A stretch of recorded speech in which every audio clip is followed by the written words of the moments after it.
Hello, everybody. Welcome back to Nothing Exempt. I know we haven't had a show in a while. We actually had a great interview that we're destined to release very shortly, but we've been trying to figure out what the best file is and make sure the audio quality is as good as we can give you.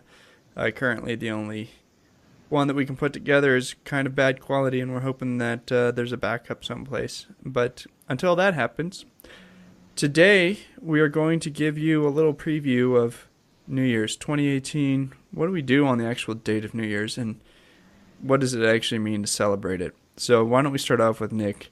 What are you going to do this year on the 31st? I haven't decided yet. I've got invited to a few parties. Spent some quality time with my sister who just got in town from the UK. Or I can work on my goal sheet, which I usually do on New Year's Eve, as I finish putting together for 2019. Okay, well, what's this goal sheet? Is this something you've been doing for years? How many years? I've been doing them since 2009, New Year's 2009 to 2010. So it's been 9 years now, and 10-year plans that I write. And I update them in those increments. So, Nick, sorry, I lost you there for a minute. You said you do them every year? Yeah, but on every 5 years, I'll also do a 5-year plan, and every 10 years, I'll just do a 10-year plan. So 2019 is your 10-year plan year? Is this year you write your 10-year plan, or is that next year? I wrote a new 10-year plan back in October because I checked the 10-year plan I wrote back in 09, 2010, and it's kind of outdated. Of course it's outdated. It was 8 years ago, but it's not exactly a full 10 years. So are you going to do it again next year? Probably not because I did it early. So really you do a 9-year plan with a 10-year outlook? Well, I guess this time around that's how it worked out. Well, what was on your 2009 10-year plan? I don't have it in front of me, so I don't really remember entirely, but a lot of it was one, start my own business. Another one was to travel to certain places, finish my education, which I did all of those. And there's a few other things I didn't accomplish. So, yeah, I mean, I don't have it memorized, so I can't really go into complete details here on the show. So as far as it being a useful thing, like, do you treat New Year's as the year to look forward and plan for the next year and see what you missed and what you succeeded at? And do you use it like a year in review? Well, I kind of do. I mean, I generally view year in review around November, actually, because the last month of the year, realistically, you don't get much done. It's Thanksgiving, Christmas, time to review and relax and enjoy quality time with your family.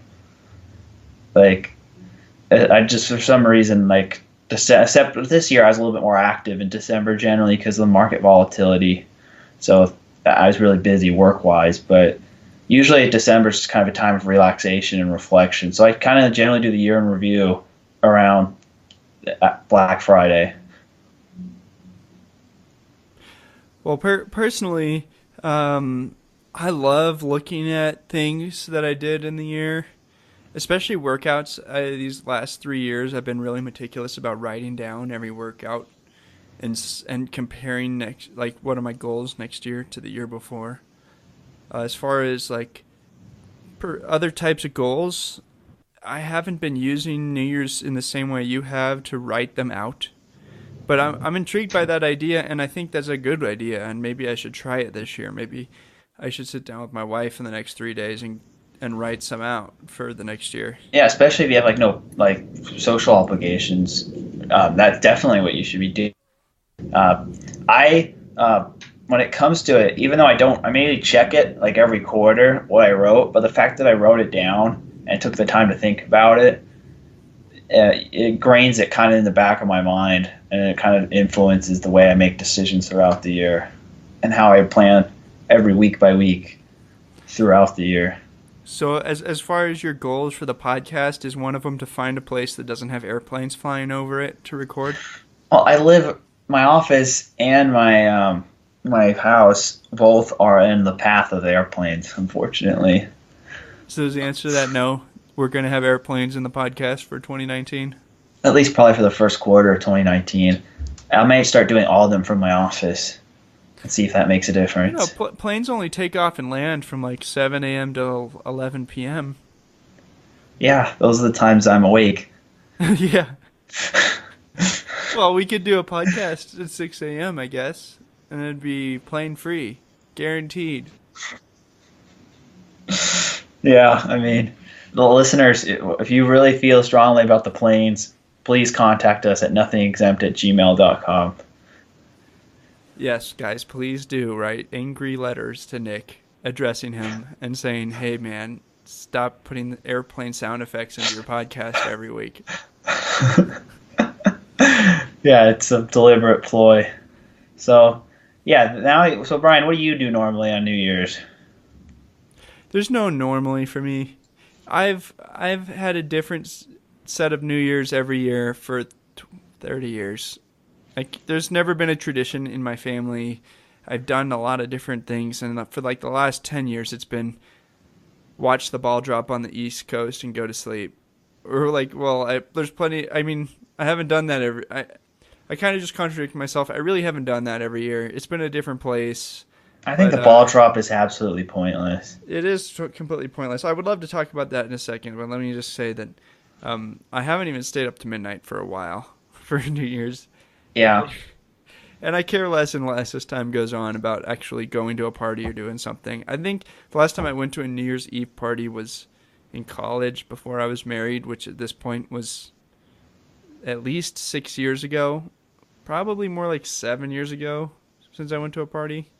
But I don't miss it. It's pointless to stay up that late, and I really love sleeping at the same time every day. So I could contradict myself this year. I hold the right to like change my mind last minute for no reason, but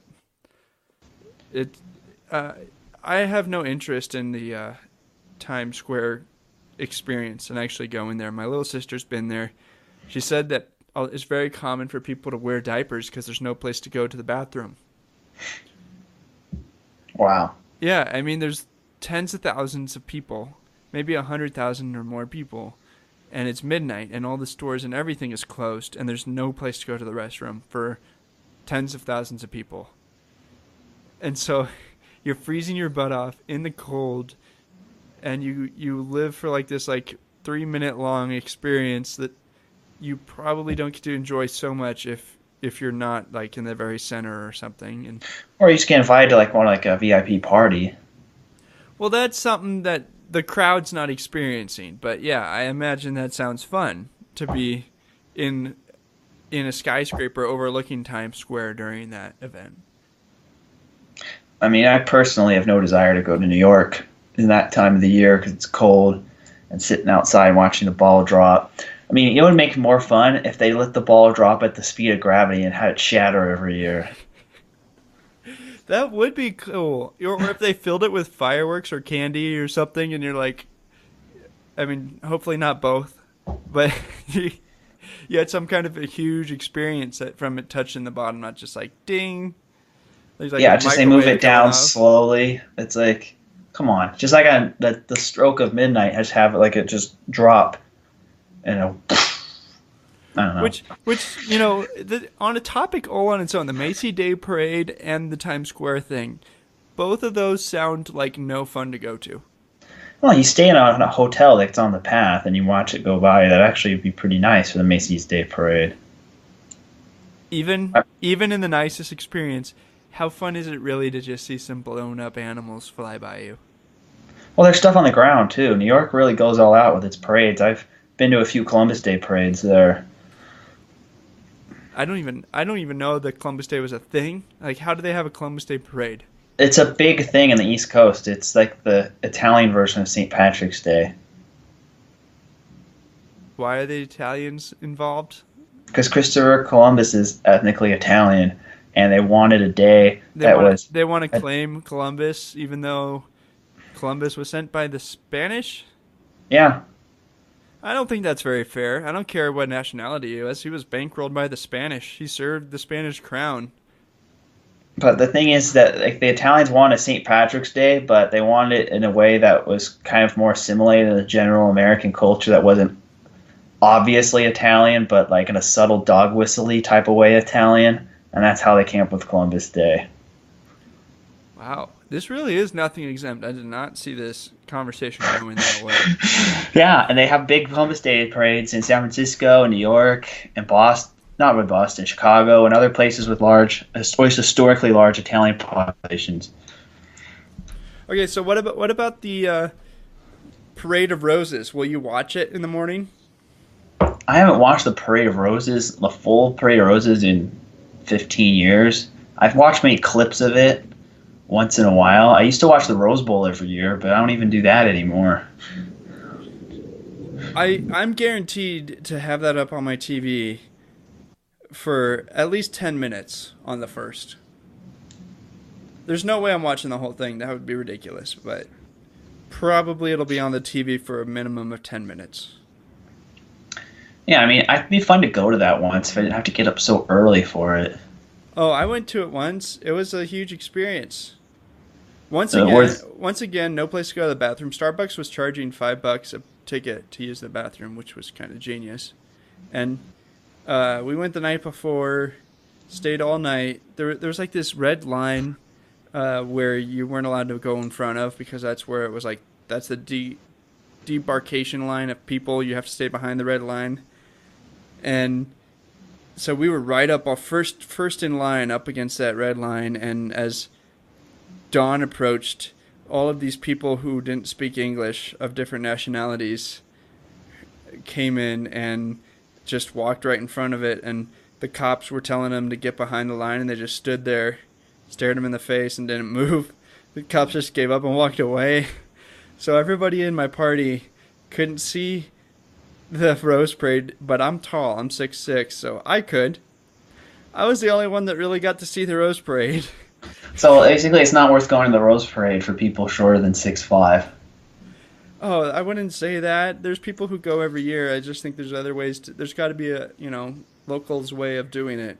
Or buy tickets to sit in the grandstands, something else, or just go stand in front of everybody and let the cops yell at you and don't move, something like that. I mean, I would like to go to a combination of the Rose Parade and the Rose Bowl. That was actually on my bucket list for my first 10-year plan, and I never did it. Well, the Rose Bowl would be fun. That experience also sounds like a horde of people because that stadium is one of the hardest to get in and out of in my life's experience. I'm sure there's others, but like it's a crazy stadium to try to get in and out of. I've never gone to a game there, so I wouldn't know. There's one road, and it's like a 25-mile-an-hour neighborhood road in and out, and you're trying to fit 60,000 people through it. So expect to get there 2 hours early and leave 2 hours after. That's probably worth going once, nonetheless. Probably is, especially if it's a team that you want to see. Yeah, I'm not really particularly excited about Ohio State or Washington this year, so that's why I didn't really consider going. But there might be one. There'll be a year with a good matchup. Because every 3 years it's part of the playoff semifinals. And I live close enough by that I don't need like a hotel or anything. So, I don't know, it'd be a fun thing to go. Of course it'd be a fun thing to go to. I think you'd enjoy it some year, and I'm looking forward to when that happens. You can tell us about it on this podcast. Yeah, we'll have to talk about that. So now that we've kind of talked about New Year's Day, do you do anything for New Year's Day? No, I can't say that I've ever had a tradition or anything about New Year's Day. It's just a nice day off. And you're usually going back to work the next day. So it's hang around the house, clean, do whatever, and not really accomplish very much. So there's no tradition that I have yet. Is there a good one that I should start? I don't do it. I mean, my old tradition used to be watching college football all day. But now, since I'm not as into sports as I used to be, I may still watch some. And the playoff actually today and it's not on the semi. They put the semifinals today, Saturday the 29th, instead of on New Year's Day. So with that gone, I don't know. I mean, usually I just do nothing. Like, it's one of the few days of the year where I really have no agenda written or nothing I feel like I need to get done for the next day. For like the last few years, I've bought workout equipment on Amazon on like 40% off. That's We it's a probably sound like the most boring people when it it's a comes to New Year's. it's a great day to buy workout stuff on Amazon. It is. So Yeah. New Year's is probably overall one of my. I mean, I like having the day off, but it's probably my least favorite holiday because I'm not really into what New Year's is about. I've already planned out most of my year. I'm not a heavy drinker, and that's New Year's Eve kind of revolves around that. It's Nick, so we gotta talk about something that hasn't gone away. But We're 2019 and they're still making glasses. Like, you know, the 2000 where the two O's yeah, were glasses, yeah, and that worked for like 2000 to 2009. yeah. We're coming up on a decade after that, and that's still a thing. Well, yeah, because they still at least have one eye. Yeah, well, I mean, come on. You have a one on the other side. It doesn't work, and you've been just making it happen anyways. Well, what are you going to do when it's 2119? Gosh, I hope it dies out this year, because this is just getting ridiculous. Though, honestly, if there's any year for some kind of eyeball-related joke, it's 2020. So maybe I'll give you one more year of those glasses. But then after that... Also, if you're an optometrist, run for president next year. Rand Paul, do it anyways. Somebody, you gotta use all the campaign material you get to use for 2020 as an ophthalmologist or optometrist. Yeah, I think most optometrists are smart enough not to get involved with that mess. Somebody has a sense of humor in the world and needs to do that. Please. Please, pretty please. Just make YouTube videos, jokes about it over and over again. Please. What, like Dan Blazarian running in 2016 by just going to nightclubs? What's he got to do with 2020? I'm just like, hey, he had a joke campaign. Oh. Now that we've got that, you also wanted to mention like this interesting piece you read on Quillette. First of all, tell us what it's about and what Quillette is about, because I've been to that site when you sent it to me. You had been to that site, or you had not? I may have been to it once. I barely have heard of it. Oh, I have it. I've had it bookmarked for a long time. It is a blog, but it is a set of very well written articles. Sometimes multiple thousand words long, sometimes 5,000 words long. They're these huge, extremely well written essays that people post. They have different guest writers. They pull out articles from long ago, and they just have some of the best. It's like one of the best blogs on the internet for like well thought out arguments for and against things. So specifically, this article was called "Reversing the Descent of Man." Is there like a core ideology of Quillette, or is it just everything that's not mainstream leftism? There's not a core ideology, but they include a lot of libertarians. They have Jordan Peterson stuff. They have a radical kind of middle, like, Republican thing. So it's not focused in one small niche, but it's definitely not left. So it's center and right and anarcho-capitalist and, you know, pro whatever. So they have a pretty big range, I think. They do science and technology, politics. That's it. And then sometimes they do book reviews and other things. But I don't by any means read every article. I read all the interesting ones to me, which is 1 out of every 10, maybe. All right, so let's talk about this one that you found particularly interesting then.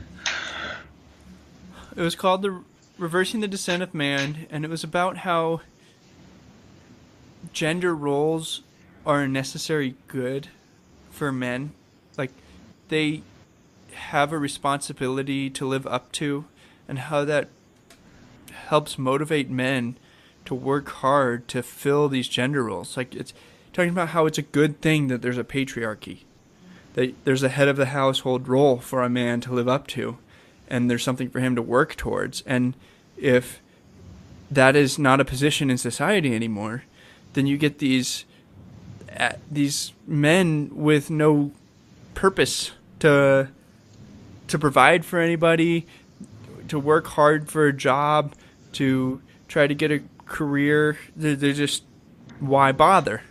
Well, I mean, the thing is that the argument on the other side, this might be the more extreme version of it, but is generally due to labor-saving technology and machinery that's much stronger than men. The physical strength differential, which is the previous reason why men went to work, does not exist, and also due to technology's more empathetic, social-based professions are the more where the job growth is at, which favors women, and are obsolete. It has nothing to do with strength, Nick. Like, it could be lawyering, being a doctor. Like, there's plenty of careers that you can aspire to. Yeah, but why wouldn't a woman do a better job at those? Even if a woman does do a better job at them. I mean, I have no opinion on this one way or the other. But that's the counter-argument. Even if women are 10 times better than a man at those positions, what if women are made physiologically to support life and raise a baby into a person, and they need to take a break to do that from career, child, career again, and say they want to take that break? That's what daycares are for. Well, maybe that's not best for society. Like, maybe it'd be better for kids to be raised by their mom and dad. So maybe as a society, it's just better that men are meant to fill a role of providing for a family while it's being reared. That doesn't mean a woman can't have a career before children or after children, or even has to have children. But if a woman does have children, that men have a role as a head of household to provide for the family during that period. That's basically what the article is saying, with a few other things in there. But I think that's a wonderful thing, to encourage men to have character, to aspire to things, to work hard in order to achieve societal norms of providing for a family, instead of being aimless, having no real role to fill. Like, there's societies out there where men don't fill those roles, and the society does not advance as well. Yeah, but there's whole like animal species such as bees and ants where their men are they basically have no men, and they create the most organizationally successful structures among non-human species. Okay, so if you have a child and you want to teach them right from wrong and teach them their ABCs and develop their personality and character and really have a hand in their lives, who's going to do it, and how do you make it how do you support that goal? Well, in a modern era, you just have the state do it. Yeah, like the state that runs the DMV and these terrible prison because outside the political elite, Brian. I mean, again, this is just a disclaimer to everybody. This is just the counter argument. I'm not necessarily claiming I support this.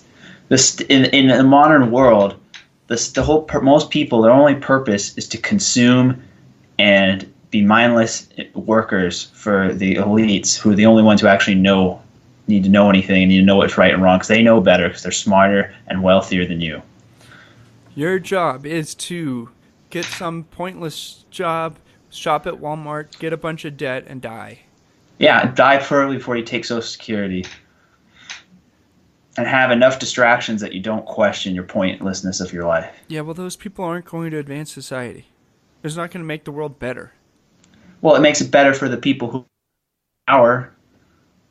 in the short term, but you're hampering the growth of society, and that is an exponential opportunity to to Not because there's enough intrinsically motivated people, such as scientists and entrepreneurs, who even if you stack the deck against them, will come up with stuff. But what if the deck was stacked for them and you had more people being successful? You'd get further as a society faster. What if that person finds out they're smart and capable of doing things besides being an insurance adjuster at $40,000 a year and not having a family? What if that person really could be a great entrepreneur, have an enormous family, have a very fulfilling life, and achieve things for the world, but they're being hampered by that worldview of they just need to consume and have debt? No, I mean the next question I have here. So, you summarized the point. Does the author mention any solutions, and what are your overall thoughts on his solutions? This article does not directly spell out solutions, but it says that this is probably a good thing that we should want. Did you think that they spelled out a solution, Nick? Yeah, they wanted to restack the welfare state to try to incentivize people to bring back traditional families. Oh, well, yeah. Not by cutting it, but by giving benefits to families and increasing the taxes for single men, which I think is a bad idea. Single men already relatively pay more in taxes just because they don't have the marriage tax benefit, and they don't have they're not collecting welfare payments. So therefore, effectively, in terms of net transfers, they're the biggest net payers already. That's part of the problem. Because the biggest way a guy wins over a girl dating is to show his ability to provide and his resources. And if those are taken away by a lot of burden to the state, it doesn't make matters easier. I think that that's actually a great area to create a solution, but it should just be delete the welfare state. And then you're done. Then you're done. Problem solved. No more relying on the state.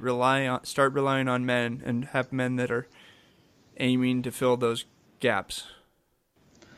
Yeah, but I don't think that would be enough, because the nature of jobs now, outside of maybe the financial services industry and most sectors favor more traditionally female skill sets,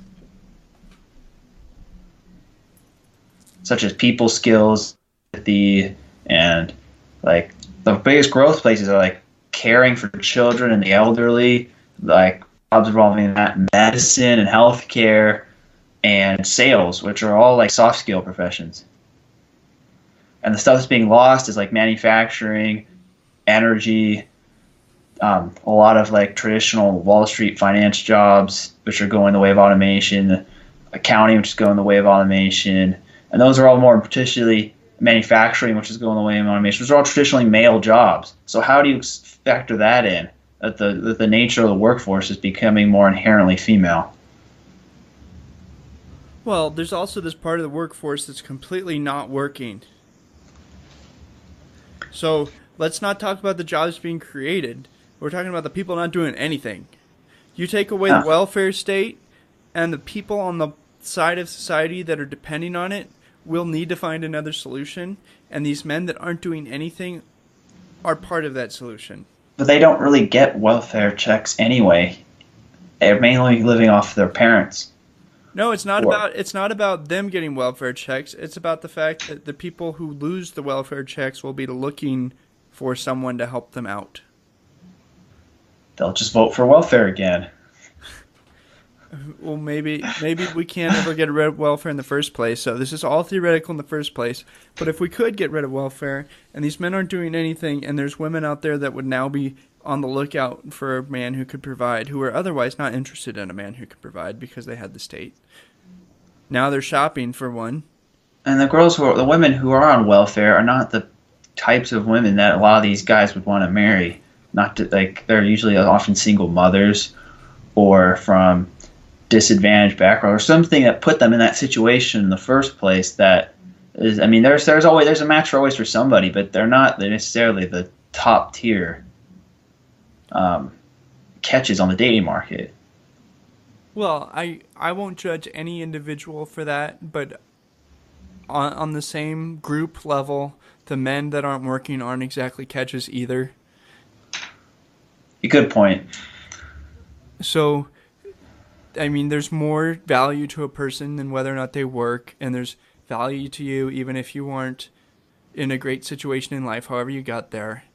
I think that I want to help everybody get a better life, and one of the ways to do that is to give traditional gender roles back to men. Yeah, but I think the other thing you're also forgetting, Brian, is that the marriage and family law legal system makes it a bad deal for most single men to get married. Right. It's on one And hand, if you're single, you get a check in welfare that you wouldn't otherwise get, and on the other hand, it's a bad deal to get married as a man when you have everything to lose from a divorce. You lose your kids, you get child support, you have to pay alimony. It's bad all around. So you have to get rid of both of those things. You take away the incentive to rely on somebody else, make it so that you have to rely on the father of children, and that'll also make women more careful about having children. And then at the same time, men will have to be able to have a marriage contract that's not so set against them.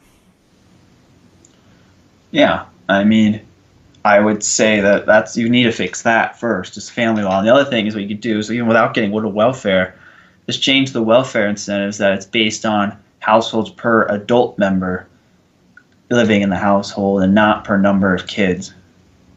That you don't get any extra for having a kid. And that would make it people be a lot more careful about having children.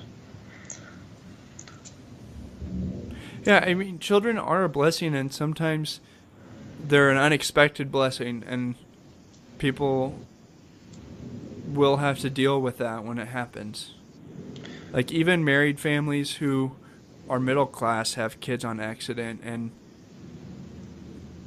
they figure out how to support that child. So it's not like a problem that will just disappear by cutting out welfare, but it would be something where we can move to a better society that's moving in the right direction faster. Well, then the other thing is also automation in jobs.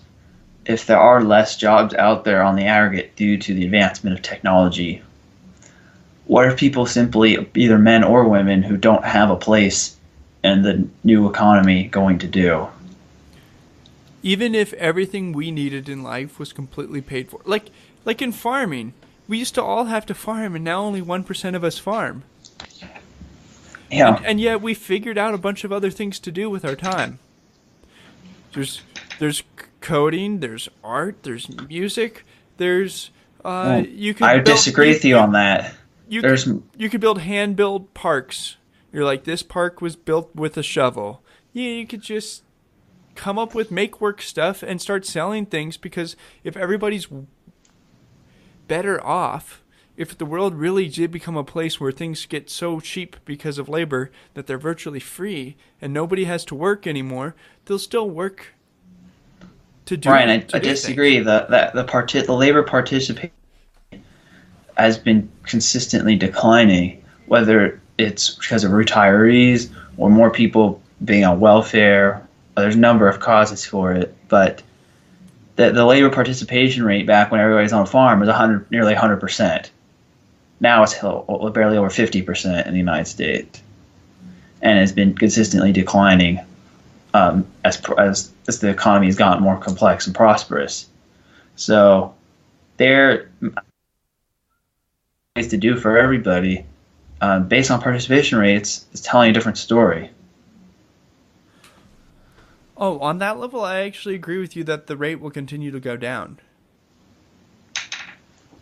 But that doesn't mean that people aren't going to work. It just means that as we become more affluent, like if parents today can afford to have their kid not have a job and pay for them into their 30s, but previously, like in the Depression, they kicked him out because, sorry, I can't afford to feed your mouth. So the fact that we got richer and people don't have to work as often is good. But Yeah. we'll still have work. People will always work. There will always be some percentage of people providing for everybody else. Yeah, but I think that can be less than 10% of the population, and everybody else lives like a perma college lifestyle. That's like the basic income dream. It's that you basically live a life where you get like a dorm room or a small apartment provided for you, like in a campus like community where you're around a lot of other people your own age, and you get a little bit of spending money to have some fun with your friends or to party or to buy like whatever popular consumer goods is and to eat, but you don't really you just stay there. You don't really like you're never going to get super rich. You're not as a college kid. So it's the same thing. It'd be like that's would be except college would be your whole life. I think that's the basic income dream. Yeah, it is just a dream, though. Like, No, I think it's a realistic dream. So labor participation rate going down at the level it has over 30 years means it'll keep going down if it keeps going down at that rate for another 100 years before it gets to 10. Yeah, but the thing is We that we won't be around to find out, Nick. It will not I happen in our lifetime. I think this could happen in my life.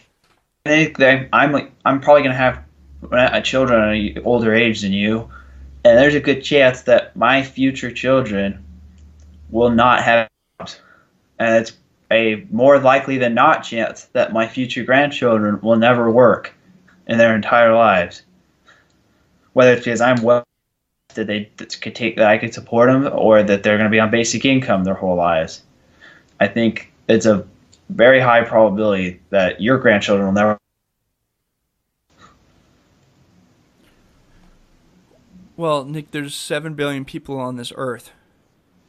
Yeah, the people who will work will be the ones living in emerging economies because they'll make all the stuff to supply to the basic income consumers. The role of Western societies will be just to consume the stuff that everybody else produces. Isn't that what we already do? To a certain degree, but the thing is that majority of the population still works. I think they take it to a further extreme. Like if the left and the basic income supporters get what they want, that's their ideal. And in order to create that ideal, that's why you have to have all the social justice so that people don't try to fight with each other about taking each other's checks or whatever it is the case, so they can all get along in that type of environment. It's kind of that's where that comes from to a certain degree.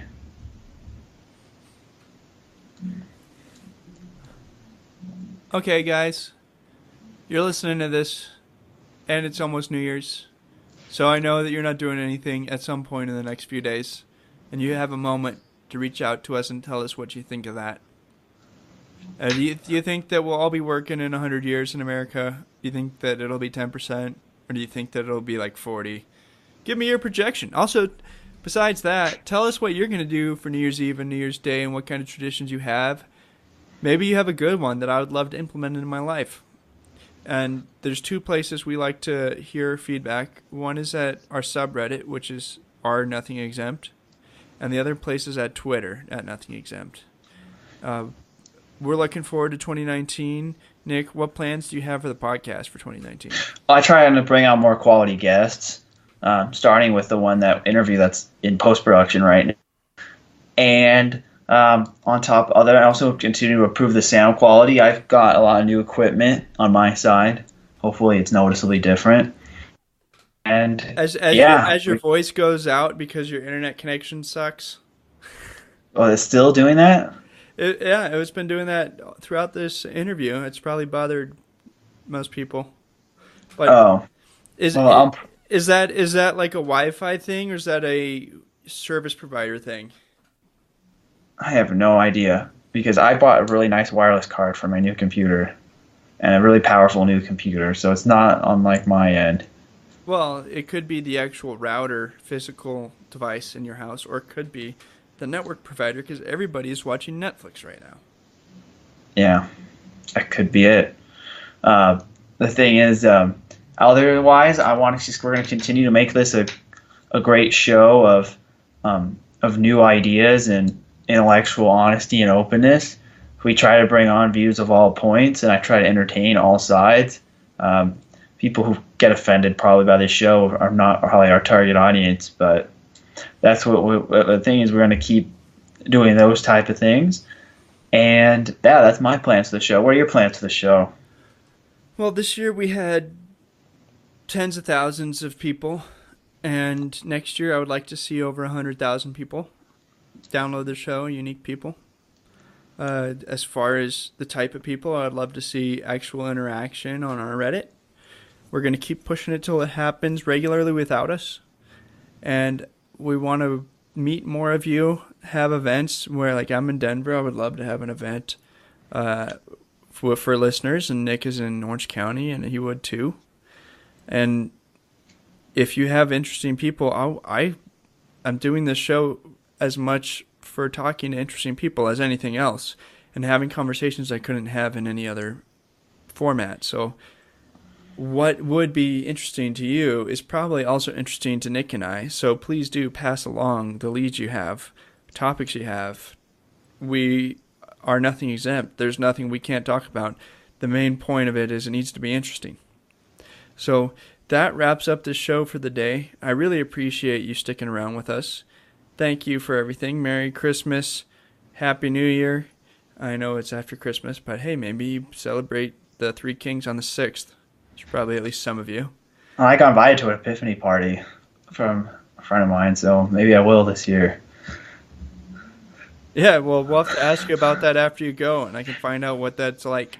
I've never been to one, so Me neither. I don't know what to say. Okay, everybody, we'll talk to you next year. Happy New Year.